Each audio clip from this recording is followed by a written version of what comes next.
नमस्ते दोस्तों, अभी तक हमने पार्ट 2 देखा। अब पार्ट 3 में आपको हम आज बताएंगे कि उत्तर दिशा के 8 जो पार्ट होते हैं, 8 जो जोन होते हैं, उसको किस तरह से जो डिवाइड किया था। लास्ट वीडियो में हमने आपको दिखाया था कि जोन कितने पार्ट में डिवाइड होता है।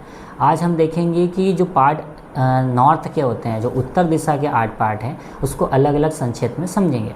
अब नॉर्थ में सबसे पहले मकान में देखा जाता है कि घर का प्रवेश कहाँ से हुआ जाए, मतलब घर की मेन एंट्री कहाँ होती है। घर की जो मेन एंट्री होती है वो नॉर्थ से अगर रखते हैं, हमारा घर का जो प्लॉट है अगर वो नॉर्थ दिशा का है तो उसमें 8 एंट्री महत्वपूर्ण होती है। उस 8 एंट्री में, उस 8 एंट्री में हमें 3 जो एंट्री सबसे महत्वपूर्ण और सबसे लाभदायक रहती है।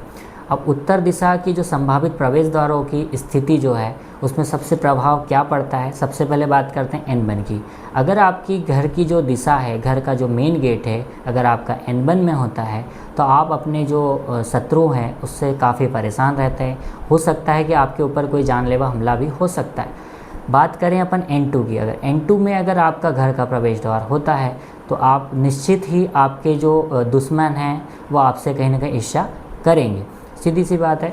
अब बात करें N3 और N4 की। सबसे महत्वपूर्ण जो द्वार होते हैं वो N3 और N4 होते हैं, जो बहुत ही शुभ मानते हैं। उत्तर दिशा के जो गृह प्रवेश द्वार होते हैं, N3 जो है आपको धन प्राप्ति के लिए बहुत ही महत्वपूर्ण द्वार होते हैं। इसमें नए कार्यों में भी आपको लाभ मिलता है, लगातार धन की वृद्धि होती रहती है और पुत्र प्राप्ति में भी आपको बहुत लाभ मिलता है। बात करें N4 की। सभी दिशाओं से धन वर्षा के लिए पूरे द्वार खुल जाते हैं, सबसे महत्वपूर्ण द्वार होता है। और पुरखों मतलब आपके पूर्वजों से भी आपको धन प्राप्ति के लिए अच्छे लाभ मिलते रहते हैं, जो कि जायदाद हो सकती है या किसी पूर्वजों का जो धन प्राप्त है वो आपको अच्छा माना जाता है और बहुत इसका लाभ मिलता है। बात करें अपन N5 की।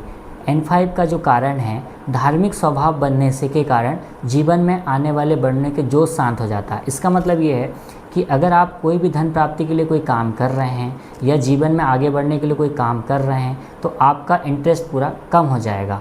अगर आपका दरवाज़ा जो है, आपका जो मेन प्रवेश द्वार अगर N5 में होता है तो आपका पूरा कंसंट्रेशन जो है वो डिक्रीज़ हो जाएगा।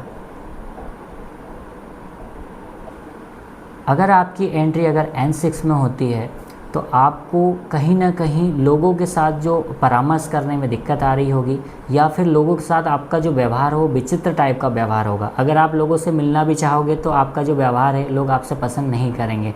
यह जो एंट्री है आपको कहीं ना कहीं इस तरीके से लोगों से दूरी बनाने में बहुत ही ज़्यादा कारगर सिद्ध है, इसलिए हम लोगों को ये एंट्री घर में नहीं रखनी चाहिए। बात करें अपन N7 की। इसमें N7 में रहने वाले जो व्यक्ति हैं उनकी अगर शादियां होनी हैं तो वो विचित्र प्रजातियों में शादी हो सकती है, या कहीं ना कहीं उनकी निर्णयों में जो है उनको लेने में बहुत हानि होगी। मतलब आप निर्णय लेने में बहुत सक्षम नहीं होंगे और कहीं ना कहीं बच्चों की शादियों में आपको कहीं ना कहीं दिक्कत आएंगी।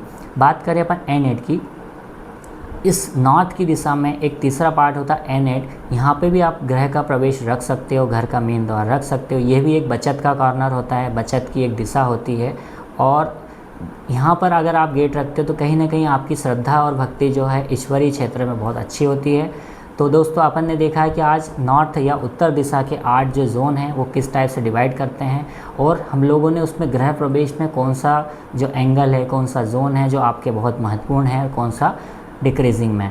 तो कहीं ना कहीं आगे भी हम आपको और भी दिशाओं के ऐसे एंगल आपको बताते रहेंगे, अच्छी अच्छी जानकारियाँ देते रहेंगे। हमारे इस इंस्टाग्राम आईडी को आप फॉलो करें, राहुल खोरे इंजीनियर, और हमारी यूट्यूब आईडी को सब्सक्राइब करें। थैंक यू, धन्यवाद।